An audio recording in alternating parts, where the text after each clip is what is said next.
Welcome to It's Just Not Cricket, or It's Just Cricket. What do you think, Jamie? It's just cricket or just not cricket?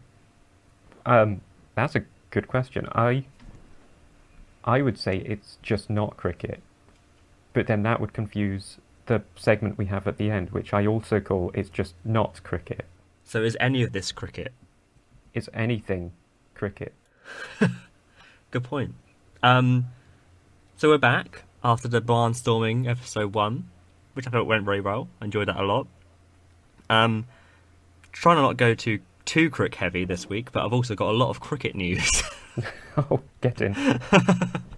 First of all, I guess it's one of the breaking stories this week, which really just kind of showcases what kind of sport cricket is.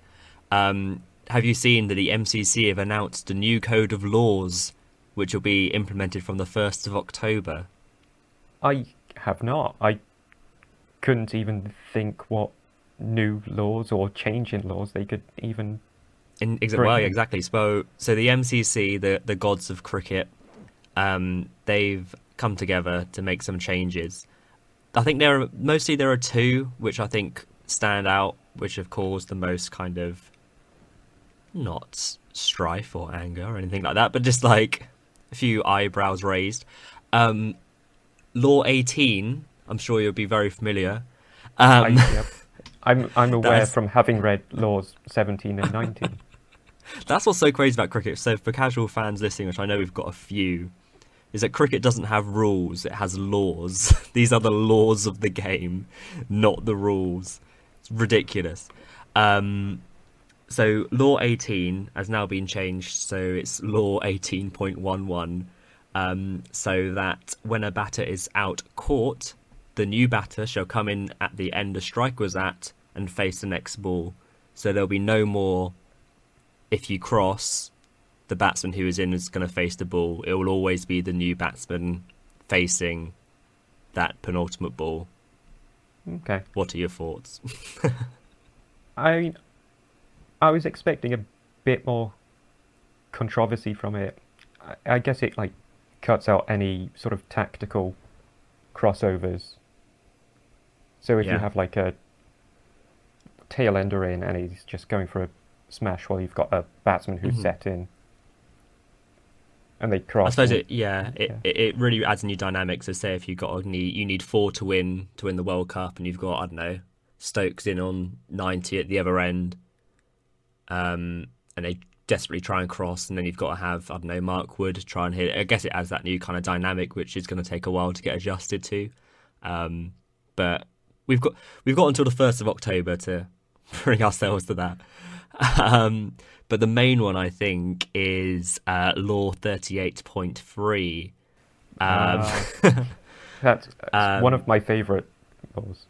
so running out the non-striker, or as it's known amongst the cricketers, the man-cad. So that has been moved from unfair play to simply run out. So there is no kind of maybe that's going to be frowned upon, maybe that's not the way to do it. They have now deemed that that is going to be a just a run out. It's not unfair at all. What are your thoughts on the man cad? Was it unfair to begin with?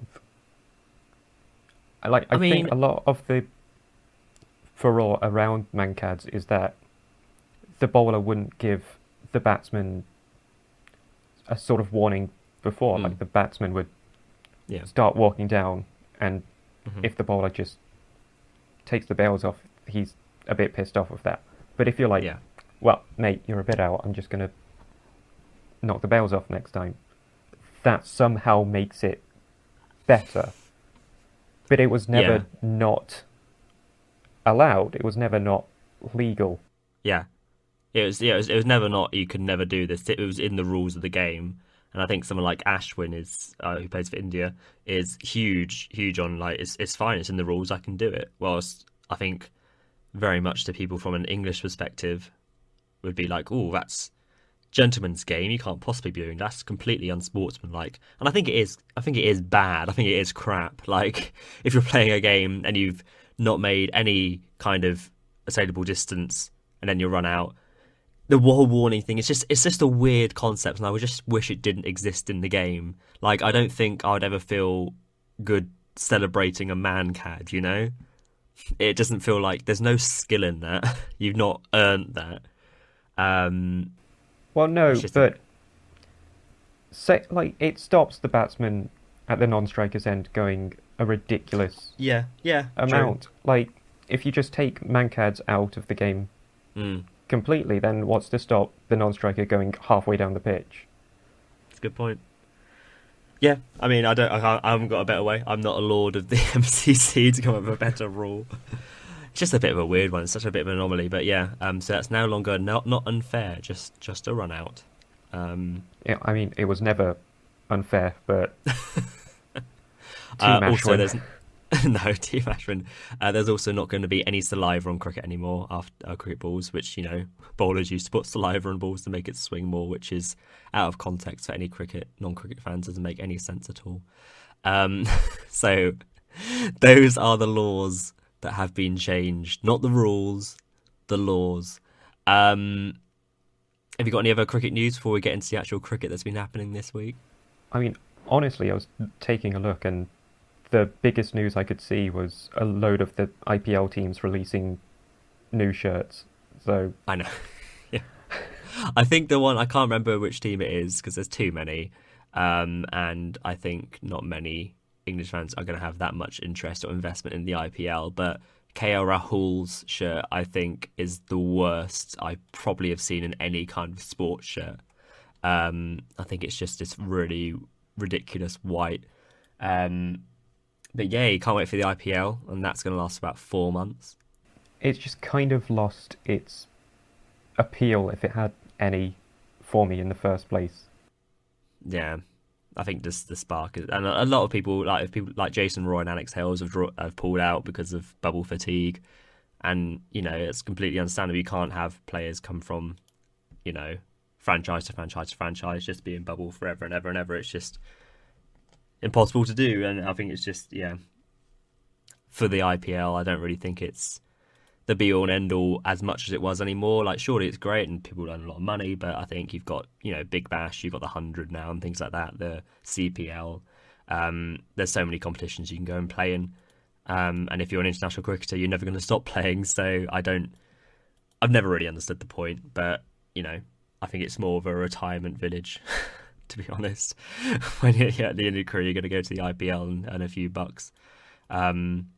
Franchise cricket is going to franchise cricket. Yeah, exactly. What a happy time. So look forward to that. We'll be covering every game. But yeah, so actual cricket news. So think it is four main cricket things to talk about. First, I think out of all of them, the only one that's been kind of any semi-competitive has been the Women's World Cup, unless you're England, who've lost their first two games. So they've got their next game tonight, and I think it starts probably next kind of 5-10 minutes. We already know the result by the time this gets edited and goes up, but they've got a win against South Africa. But South Africa have won both their first games. It's going to be a great victory. I'm really proud of the women for how they knocked off 500 in the last 10 overs. Okay, now do the edit. Now they've lost. Um, oh, just what are they? The men's team? God. Yeah. So they've not done. Yeah, I mean, it's because England do have a really strong side as well. People like Heather Knight and Sophie Eccleston, Kate Cross. Just I think they're a great team, but I think the fatigue of the Ashes and everything that comes with that, like having an Ashes series before a World Cup, is nonsense in the men or women's game. It's ridiculous. So don't know, got to win that game. But otherwise, I think I said last week it's probably going to be between Australia and India. Australia thrashed New Zealand yesterday. Elise Perry got 68. I think Elise Perry's still one of the best players in the world in men or women's. She's great. India also still winning for fun, so I think it's going to be Australia-India final. I'd be very surprised if it isn't. But yeah, fingers crossed England can win a game. It would be quite nice. It's been a while. I mean, men and women's. yeah, I mean, England took it close against the Australian women in their Yeah, first game, didn't they? yeah, Like Skyver was taking wickets, she got a good score, yeah. and it was a close game in the end. So I don't think our women are that far off No, I don't either think so. It take Australia. only yeah, it only takes one win. South Africa have, like I said, won both their games. I think they've after that. I think it's just India really. I think are the ones to really watch out for. I think India probably are going to give England a very close game, but I think other than that, Pakistan have not done very well at all in the competition. But it's if they lose tonight, I think that's that. So fingers crossed. But I'm not sure. But yeah, we'll see. But otherwise, I find it very hard to see anyone other than Australia winning it personally. Um, More cricket. We were very excited last week to preview the England West Indies Test match. Um, we've actually got. I put a little tweet out earlier. Oh, well done. If anyone wanted to have any questions for the pod, if they want to discuss, we got a response from one of my friends, Sammy Rager, who I used to work with. He has asked, I'll put it to you, Jamie, Oh, thank you. should the West Indies England test ended sooner, and who should have bowled instead of Stokes at the end? I don't know if you watched it right towards its finale last night. It was quite quite a fun thing to watch, but should have ended sooner. Should they have bowled Stokes at the end? What do you think? I mean, I didn't catch all of it yesterday, but when you're a bowler late anyway, Hmm. and the best two bowlers that day were Stokes and Leach, Yeah. and when you're going into a match, your best two bowlers, if one of your best bowlers is your spinner, great. If Hmm. your other best bowler is your all-rounder, your batting all-rounder, then you've got some issues with the bowling. For sure. I don't think we were ever going to get the 10 wickets when we did. If Root had declared a touch earlier, maybe, but also absolutely not. Yeah, I think it was going to always be impossible task on that surface as well. Like, it's a tough one for like a mutual draw. Like, do you keep going for the fans' sake who have actually turned up to the game and have paid to watch a full day's play, or do you just like stop wasting everyone's time and just call it there? Or instead of bowling Stokes, do you just go, fuck it, go on, sack, have a over, let's see what you can do, Alex Lees, because you're not Yeah. doing anything with the bat. Yeah, it is a tricky one. Like I think it did get onto the absurdity levels last night, and when it got to a stage where I think it literally went down until the last 5 balls remaining in the game until they shook hands. It just got to a bit of the absurd when it got like down to 10, 9, 8, 7 balls left. It's like we're not going to take 5 wickets in these. No, it did get a bit silly. I do think it was right to try and be competitive and try and take it as deep as you can, but I think as soon as it was less than kind of about 5 overs, I think it's a bit like, come on, Joe. I do think, I know you said he could have potentially declared early. I think it's a bit more of a bold declaration from him. I think everyone was expecting them just to bat till lunch, and then they might have a little dash after lunch and then declare. So I guess at least there was a kind of bit of boldness to be like, let's have a go, especially with one bowler down. But yeah, it was a bit of a forgettable game. Like, I mean, it was great that I think we had 3 batsmen score hundreds. I thought Jack Leach bowled really well, especially after the Ashes on quite a flat pitch. Didn't really offer any turn, just to be a bit of a holding bowler and actually get a few wickets as well. It was great to see. So there were positives, definitely. But I think there are still questions, especially being 48 for 4 on the first day when the pitch was probably at its liveliest. Yeah, I mean, it wasn't as mind-numbingly bad as I was expecting it to be. But No, Roots also come out and said that this is a huge step forward for the team. I don't think it. I think Which, it's just probably exactly where we were. yeah, it's like if you're just saying that about the batting, like no disrespect to the West Mm. Indies because they bowled pretty well, Hmm. but they're not the top team that you need to be beating. I think especially on that Yeah. pitch as well, when they have a spinner who's not holding an end or taking wickets, and you've got to keep going back to Roach and Joseph and try and make sure that try and get them to prize out a wicket. And like I said, when the pitch was a bit spicy in that first couple of hours on that first day, when there was a bit of moisture, it was moving back a little bit. That was when it was most. You could still see the frailties and flaws in the inside against what is a pretty good West Indies attack on a pitch that does something. We could have, yeah, we could have really used a really good opening pair for bowling who are just really good with the new Yeah. ball, and maybe when it's a bit older they can reverse swing it really well. I Yeah. cannot. I wish we just had. can't think of anyone that could do that. Yeah. I wish we had one, if not two of those to choose from. It would be quite nice, but it gets to absurd levels, and I can't see what you learnt from Chris Wokes that you didn't already know, what you've got from Craig Overton. Like, yeah, if Saki Mahmood doesn't play in that next game, I think it's just absolute I'm just. farce. I won't watch. If Saki doesn't play, I'm a West Indies fan. Well, they said Robinson's going to be fit for the next game. So I'm just waiting for the attack of Robinson, Overton, and Wokes. So I hope that gets you excited. I've just been a little bit sick. But like looking at the yeah. England bowls, it feels like they've selected a first choice, like say opener is Robinson, and if he's not available, Overton will play. I've got a first choice Yeah. quickie in Wood, and if he's not available, you'd hope Saqib would play. You'd hope so. I mean, obviously, England have been struggling because they've lost Archer, they've lost Stone, now lost Wood. So they don't exactly have their best attack available. I mean, they've got two of them sitting at home for their own doing, but yeah, they do miss that pace, which is a shame. But still, I mean, on the positives, I think Jack Leach did bowl well. It's probably bowled Parkinson out of having a debut this series, which is frustrating. And I'm quite happy for Crawley as well.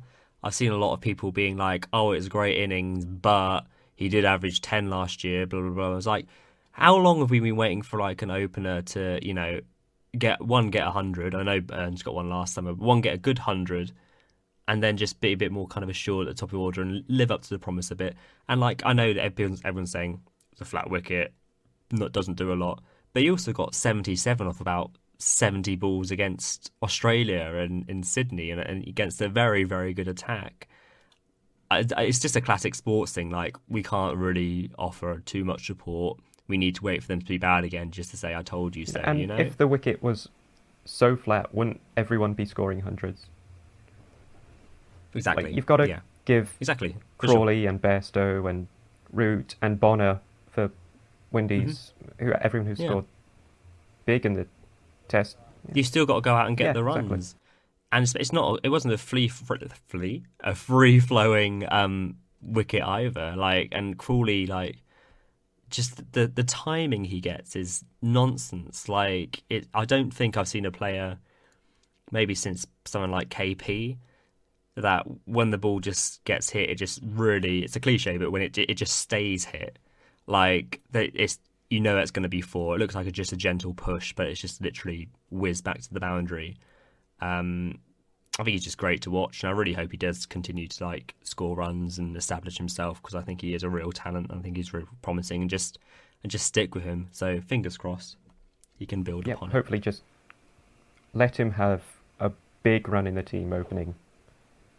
And if you need to change the other opener, like, I still think Hamid has got a lot to offer in the top order. Whether they want to do right hand, left hand, fine. But you need to have at least one that just sticks there, and he's your main guy opening. Established. Yeah, exactly. Definitely. So fingers crossed. But yeah, any other thoughts from that test? I don't think so. No. No, Moving swiftly on. I think next one's on Wednesday, so can't wait.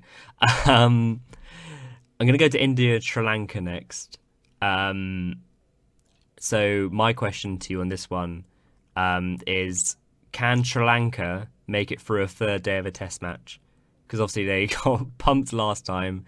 Looks like they're getting pumped again this time. Do you reckon they'll make it through tomorrow, or is it going to See, be when I curtains? was making my notes for this game, it just sort of came to me like when you've got a piece of work that you need to get done, you think like Yeah. if I can get this done now, maybe I can have tomorrow off.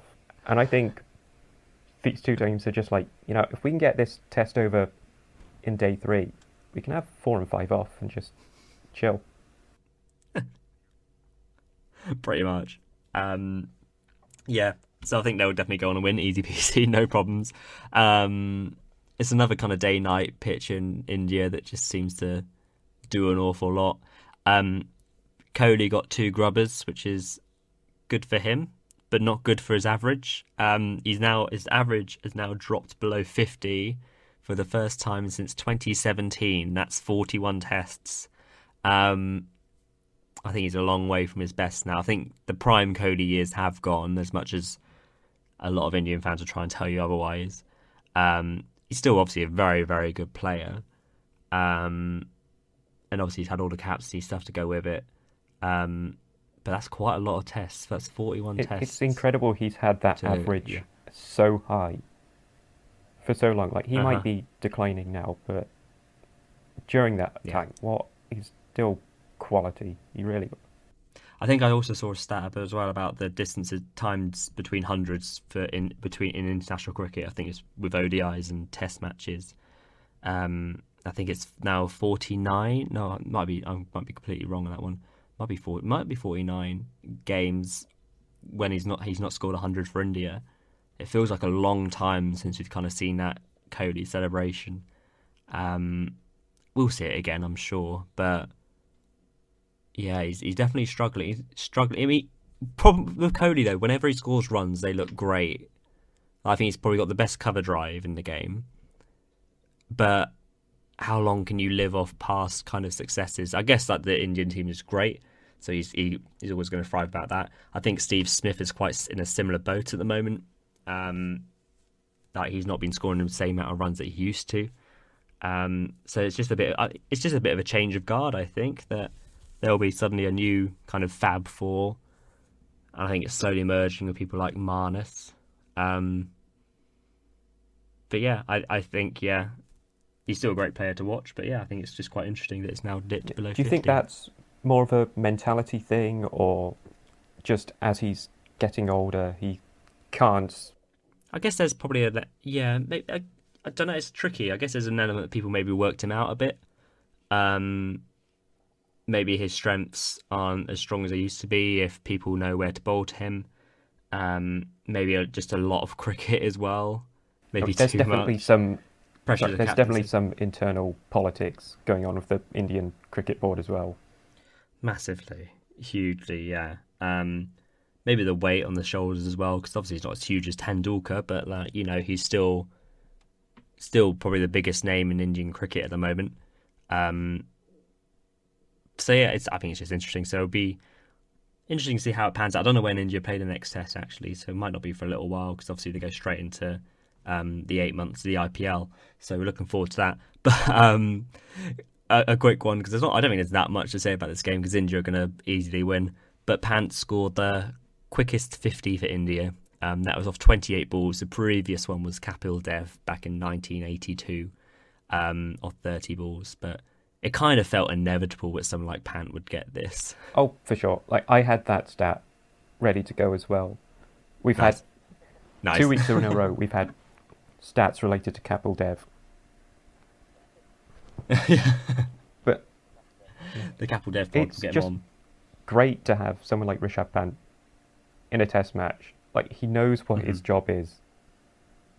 And he just more often than not he goes out and does it. And when he does it Yeah. well, he's won you the game because he's just going at it so hard. Like in that second innings his strike rate is 161, which in a test match Yeah. that you don't do that in a test match. And on a test pitch that most other people have struggled on as well.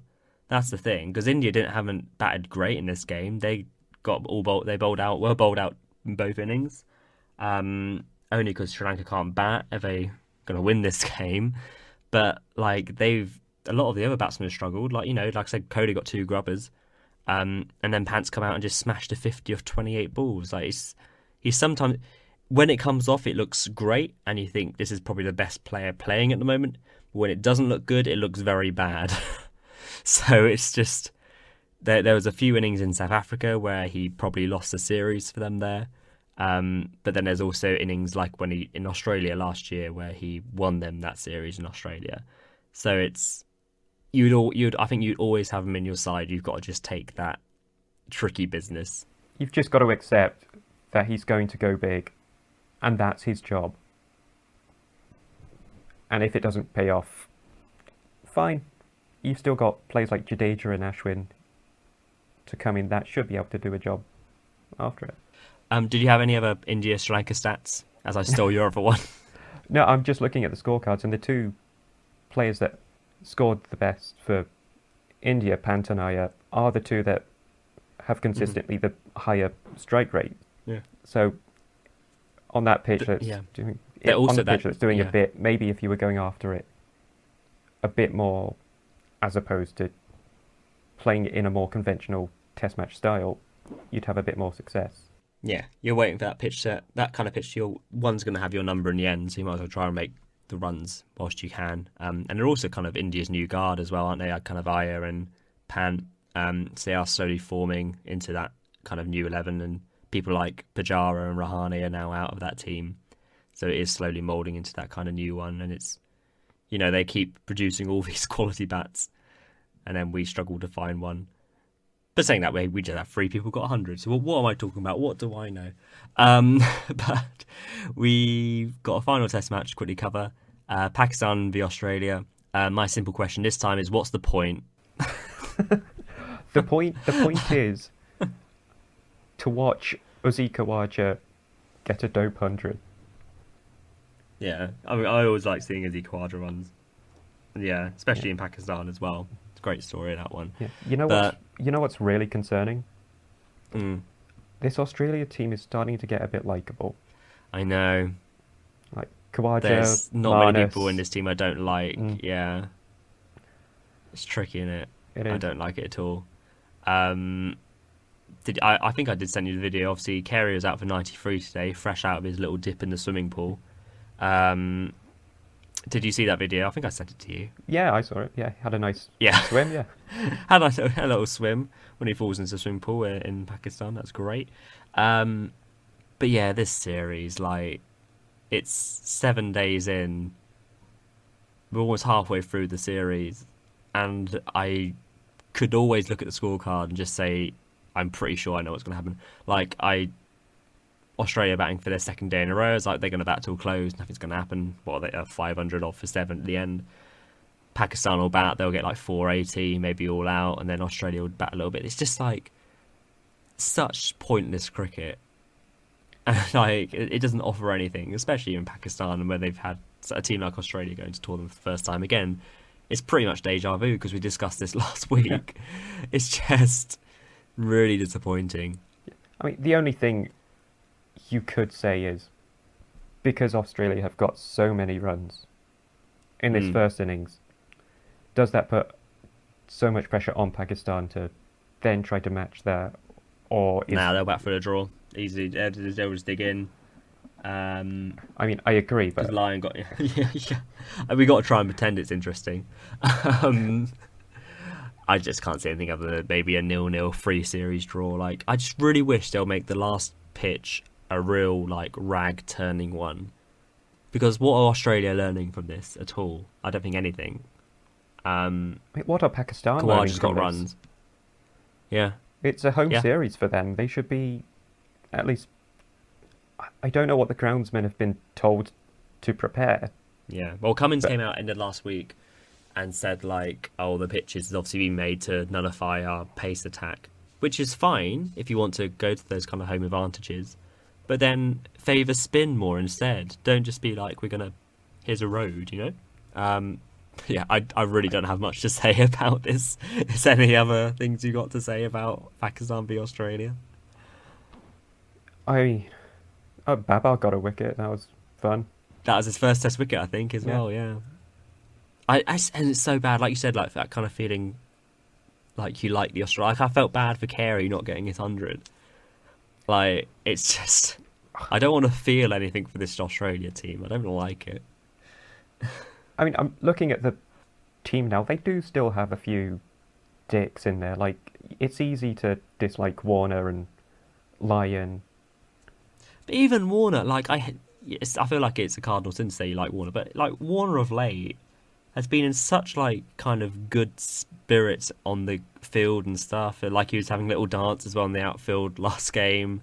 Um, he was mimicking kind of Shaheen Shah Afridi, like when bowlers sort of like do the thing with their hand to say like, oh, it's a bit moving in the air, and he mimicked him. I think he's always kind of up for a bit of a laugh. I don't know. I guess it's kind of a reputation thing after all, sandpaper, but he's not as bad as he was. Definitely not.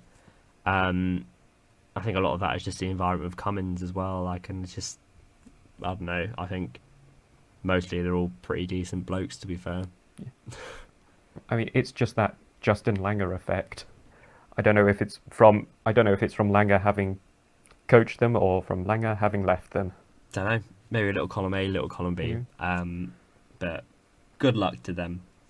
But yeah, that's all the cricket games that I believe that would be happening. Apologies if I've missed any from the European Cricket Leagues or anything like that. But that's all I've got for this week. So I think it means we're going to be moving on to our features. Did you want to go swap it around this week, or do we want to carry on the cricket for a little longer, or do you want to go for your just not cricket, or should we go City Point? What you fancy?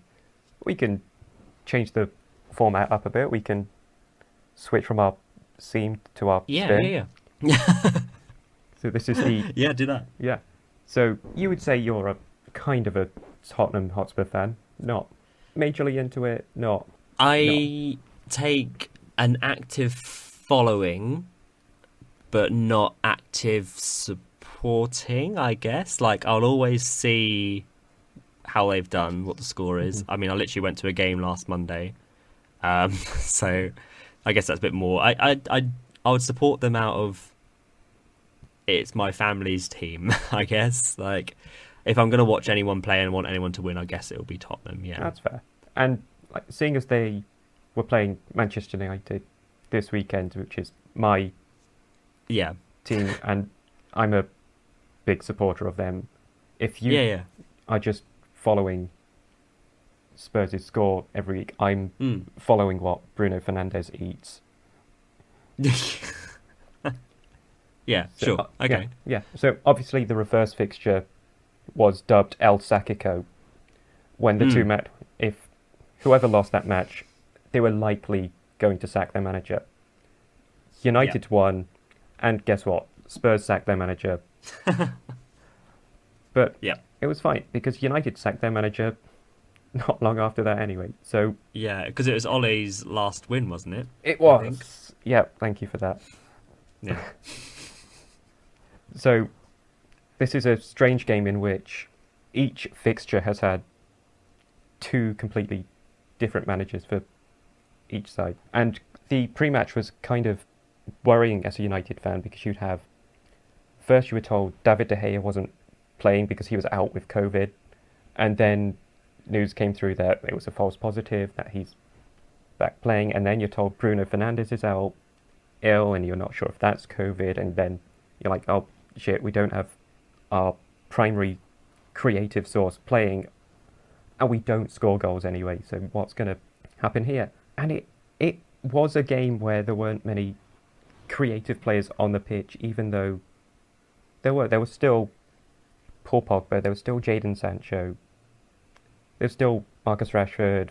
For Spurs there was Heung-min Son. Harry Kane's really good at creating chances from himself, but not a lot really happened. And then like Fred actually had his Brazilian awakening moment and did a little flick round to the GOAT, that is Cristiano Ronaldo, just absolutely spanked it top corner. It's one of the biggest releases I've had this season.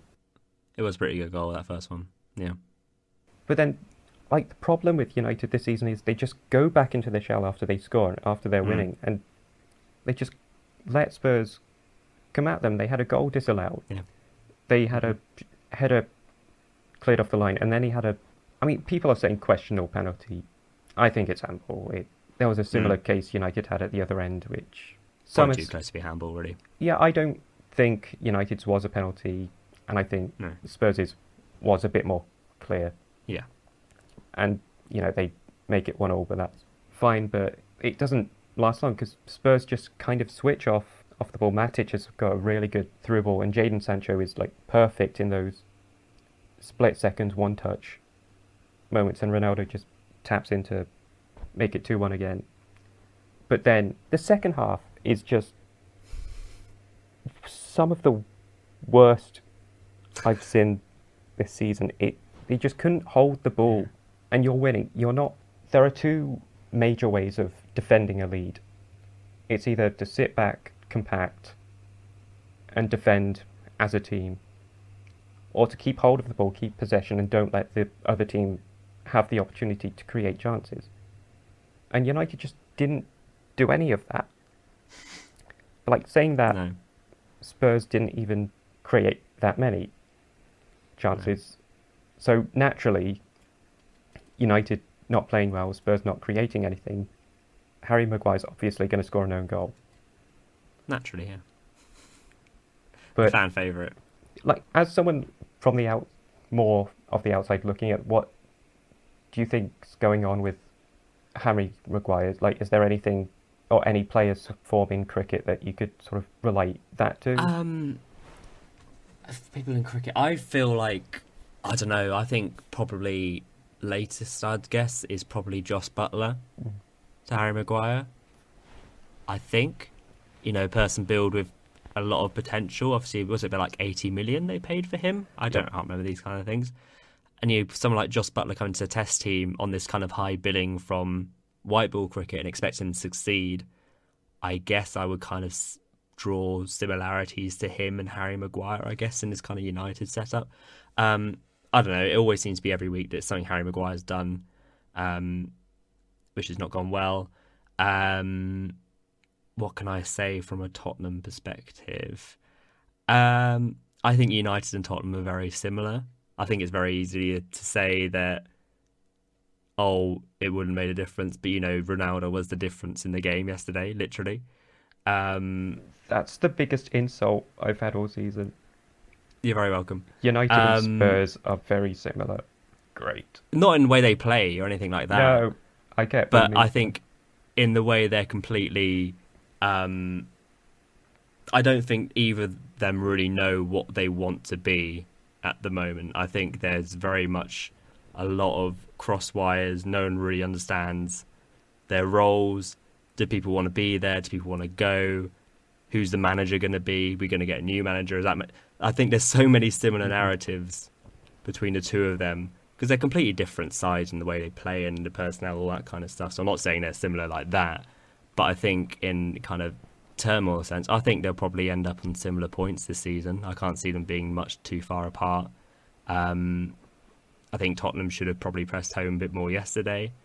I think they could have easily got something out of the game, but Tottenham go from a side to play, the best games of the season. People like against City and Leicester, those 3-2 wins, and then lose at Burnley and Middlesbrough, but then win, completely pump 5-0 at Everton on Monday, but then suddenly they don't know where a goal's coming from this weekend.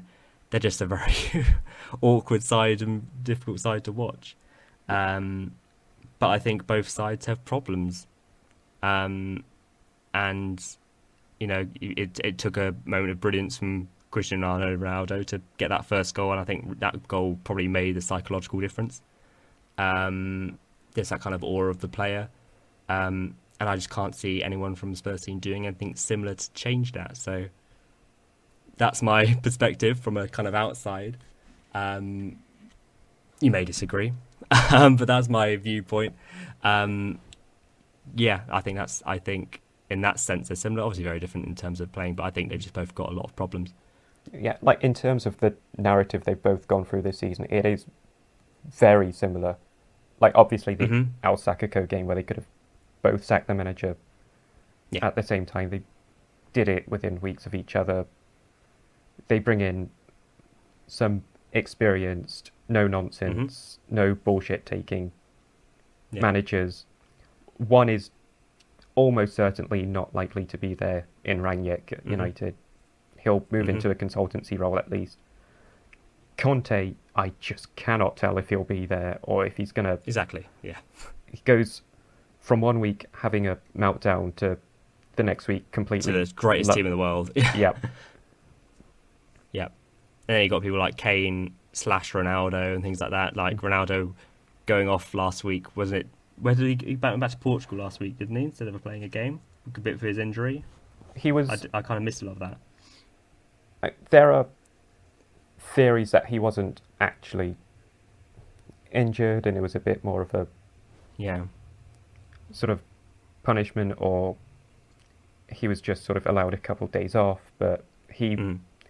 if you're to believe the narrative that he had a bit of a hip flexor problem and he was given a bit of Mm. time off to recover from Mm. that. I mean, if that's what helps him score hat tricks for us, I will Yeah, for fucking sure. Yeah, take it. definitely. Because that's Because what you need from. Yeah, that's that. You watching that for a United fan, it's like the best thing to see, isn't it? Like Ronaldo firing on that kind of cylinder. It's great, and I mean it's great for the game. It's great for the Premier League. Um, and he just so has I that mean, sort yeah. of aura about him. You like Hmm. we weren't One of the playing. greats, easily. Yeah, absolutely. We weren't playing well that game, particularly. Fred was our best player, which I love Fred, but he's not the most technically gifted No. player. But there was just something about the game and about how Ronaldo was playing. After he got the second goal, you could feel that he was going to get the hat trick. Well, you knew, yeah. I mean, even as a vague Tottenham fan, you just knew Tottenham weren't going to win that game, even when it was 2-2. You know, like there was going to be something that's going to happen. There was no way it was going to be a draw, and that's it. You either knew that Tottenham were going to sneak one right at the end, or it's going to be a Ronaldo hat trick, and there it was. Um, obviously, Only his second hat trick for United, his 49th hat trick in total, yeah, and he's on 806 it's pretty good. professional goals.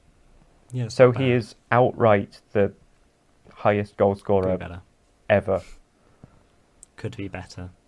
Um, Viva Ronaldo. so yeah. So in terms of league and stuff, obviously Arsenal won today, so that means that they're sitting quite pretty at fourth now, with quite a few games in hand on United. Hmm. Um, Tottenham are eighth on 45, played 27. United played 29, 50. So, you know, if Tottenham won the next games, then they'll take it. Like, I think it's just West Ham in a similar position as well. I just can't see Tottenham and United getting into top four. And that's where I draw the parallel. Yeah, it's very easy to look at those games in hand and think that that team will win all those games. Yeah, easily, for sure. Yeah, definitely. I don't think Spurs will win both their games in hand on United, and I don't think Arsenal will win their three. But No. Arsenal are in the pole position for fourth now. Yeah. I think so. they're in a decent position to even get third over Chelsea. Yeah, I think so. Yeah. All fun and games. But yeah, it was an enjoyable game. I enjoyed it a lot. I enjoy it when there's drama. So all the handball stuff, I enjoy that drama. All the own goal stuff. But yeah, Ronaldo was the difference on the pitch there for me. I mean, yeah, and I think Tottenham, when things aren't going their way, kind of goes to a bit of a hiding to nothing. Son just kept falling over a bit. Bentancur just came back from an injury, so I think it's going to take him a little while to get back into it, because Zeski was a bit quiet.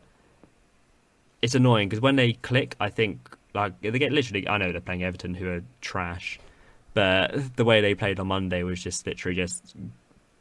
As I'm not a massive football fan, it was just great and fun to watch. Just seeing like ping goals and literally every pass come off, and then you go and watch a performance either against Middlesbrough or on United. They just look creativeless, and it's just a bit like it's a bit of a bore. It is. But that's Tottenham for you. They're a very talented but strange squad with a bizarre. manager that I don't think particularly suits the players. No, I think Tottenham need a massive kind of, well, not necessarily massive, but I think there needs to be quite a big change of guard over the summer. But we'll see. Um, but yeah, I mean, I still enjoyed it. I love the kind of drama of it. Like I said, like the theatre of a Ronaldo hat trick was fun to watch. It was As a great cricket to as a watch. cricket fan, that's what I would say.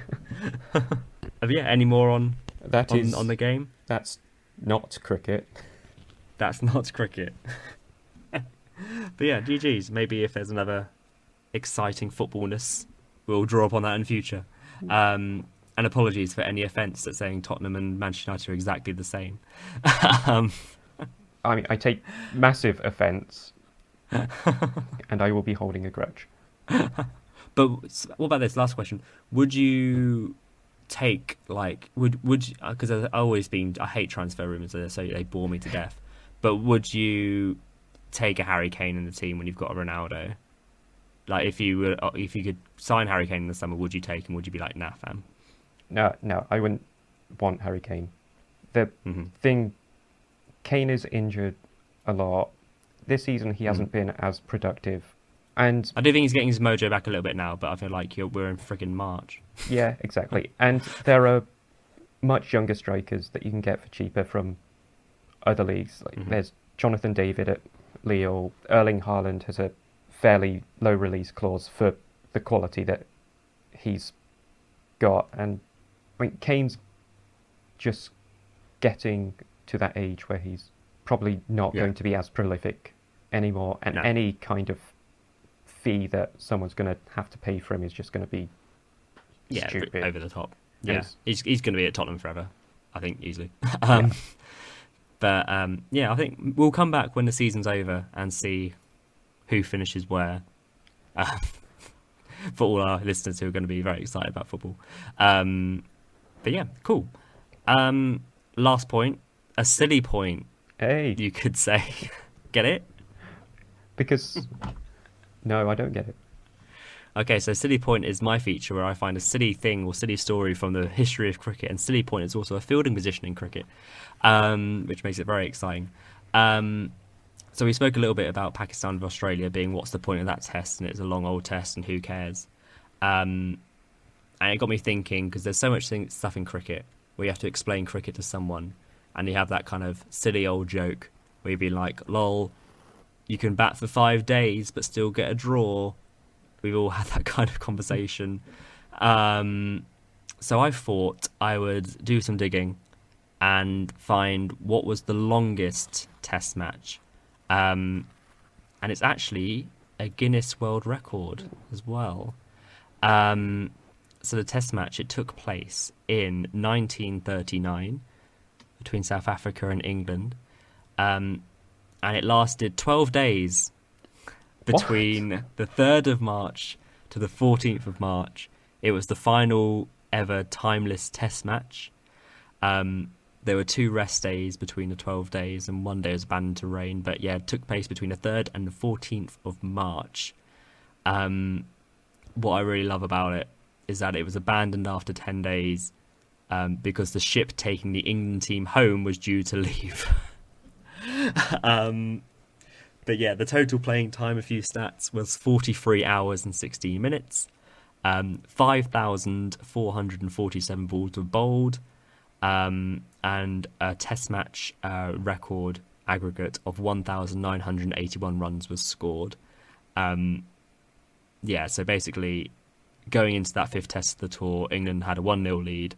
And according to the regulations of the time, the final match would be played until there was a winner, however long it took. Which But is nonsense. if there was a winner, and say South Mm. Africa won, then the series is draw. Yeah, just to be a draw series, I guess, which is just classic cricket. There's a great quote from one of the South African openers who said afterwards, it has always puzzled me what the meaning of eternity is, but now I have a good idea. Like, it's just going to go on forever. what is crazy? I'll read you the scores. South Africa scored 530 in the first innings. England then got 316. South Africa then got 481, setting England Oh, 696 to win. England finished on 654, just 42 runs short and only 5 wickets down. hold on. And they couldn't play on because their They boat couldn't was carry leaving. on.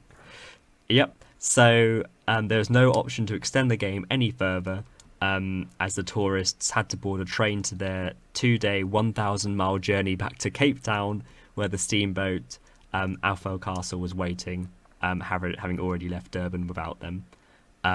So they were 42 short after scoring 654. It would have been the world record fourth innings chase as well. Paul Gibb 120, Bill Edrich 219, Wally Hammond 140. Pretty good stick in it, to be fair. I mean, imagine just being a fielder at like third man or deep square leg or something and just standing there Yeah. for 2 days because the batsman just won't get the fuck out. No, it's wild, absolutely wild. Like 12 days, and they had rest days as well because it's going on so long. I can't get over it. But yeah, you'll be surprised that it was the last ever timeless Test match. They never did another timeless game after that one. I mean, I would not be averse to it happening as a one-off now. The World Chess Championship should be a timeless match. Oh, for sure.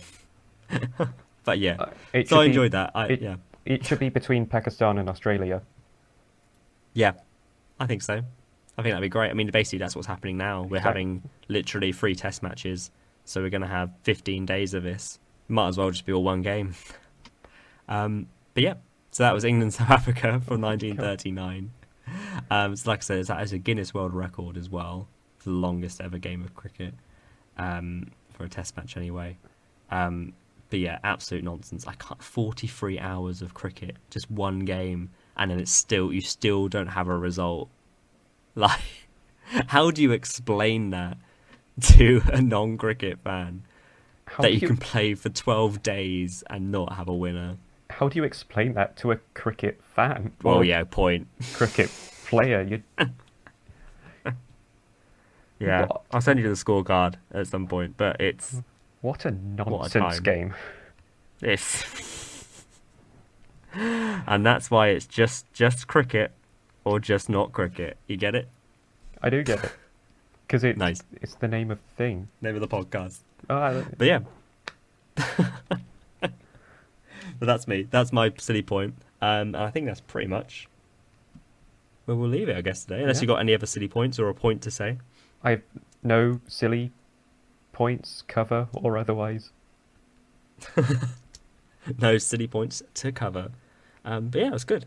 Fingers crossed to have another one out soon. I'll try and get this out as soon as I can. And obviously you'll know that because you'll be listening to it right now, which is great. Thank you for listening. Thank you to all the 3,000 people who viewed my Johnny Bairstow video on our Instagram. That was very nice of you. Thanks, guys.